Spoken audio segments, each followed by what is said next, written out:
Isang makasaysayang hakbang ang isinagawa ng Kongreso ng Pilipinas sa pamamagitan ng pag-apruba sa isang batas na naglalayong magbigay ng 6,000 buwanang pensyon para sa lahat ng senior citizens sa bansa.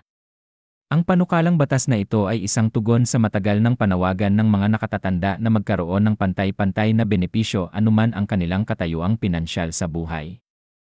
Sa ilalim ng kasalukuyang sistema, tanging mga indigent senior citizens lamang ang tumatanggap ng buwanang pensyon na 500 hanggang 1,000 mula sa Department of Social Welfare and Development.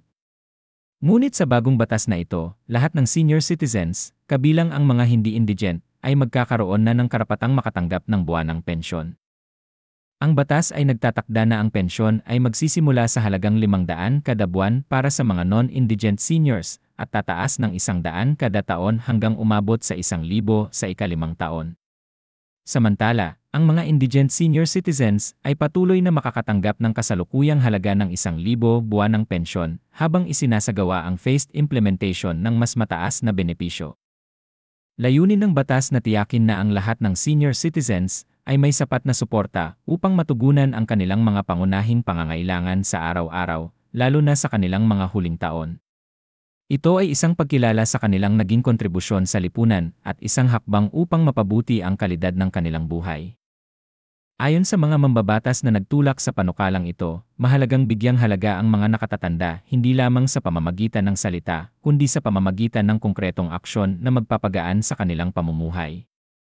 Isa sa mga pangunahing nagsulong ng batas ay nagsabing ang pagpasa ng Universal Social Pension Bill ay hindi lamang para sa mga senior citizens ngayon, kundi pati na rin sa mga susunod pang henerasyon upang matiyak na walang Filipino senior citizen ang mapapabayaan o makakalimutan.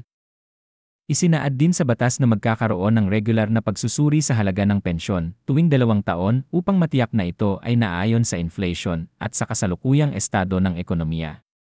Mahalaga ito upang mapanatili ang tunay na halaga ng pensyon at hindi mabawasan ang bisa nito sa paglipas ng panahon.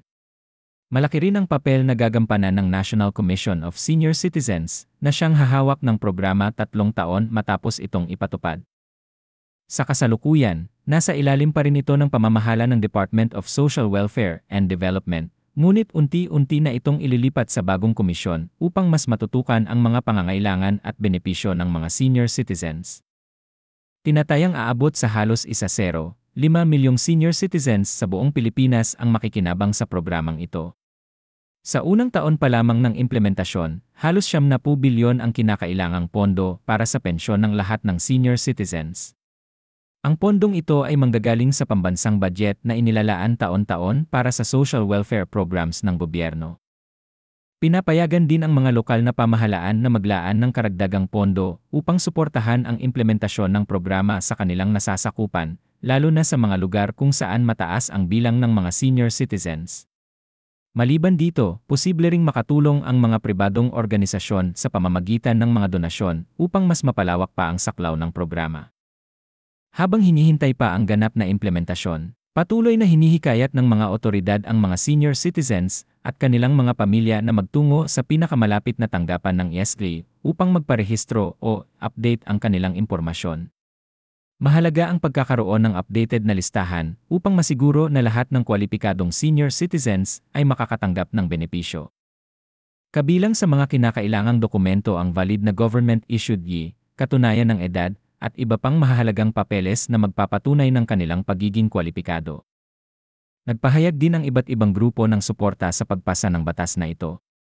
Ayon sa ilang organisasyon para sa mga senior citizens, ang bagong pensyon ay malaking tulong upang mabawasan ang kanilang pang-araw-araw na pasanin, lalo na't marami sa kanila ang wala ng pinagkukunan ng kita.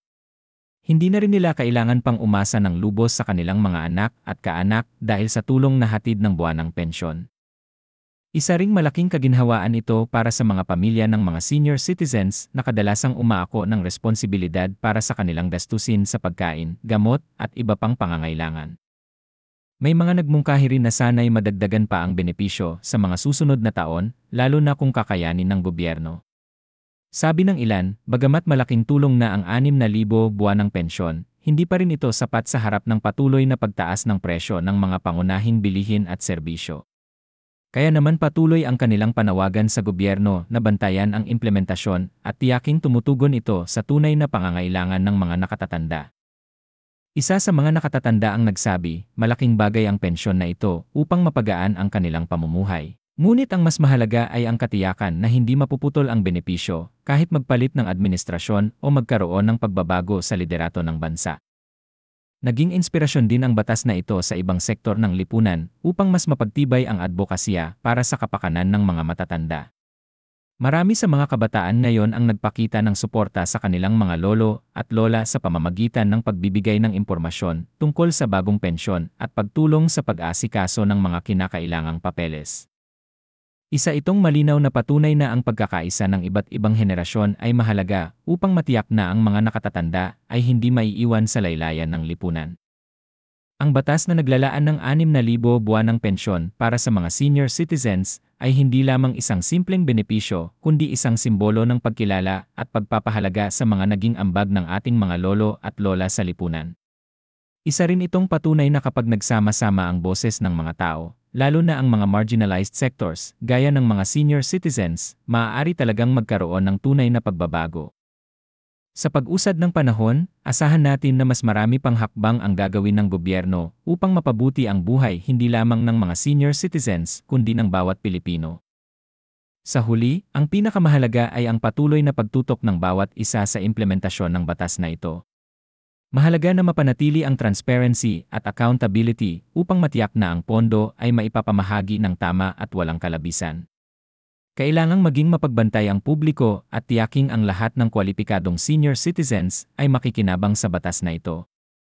Sa ganitong paraan, makakamit natin ang layunin ng batas, ang mabigyan ng dignidad at ginhawa ang ating mga lolo at lola na buong buhay ay nagsilbi sa ating bansa at sa ating mga pamilya.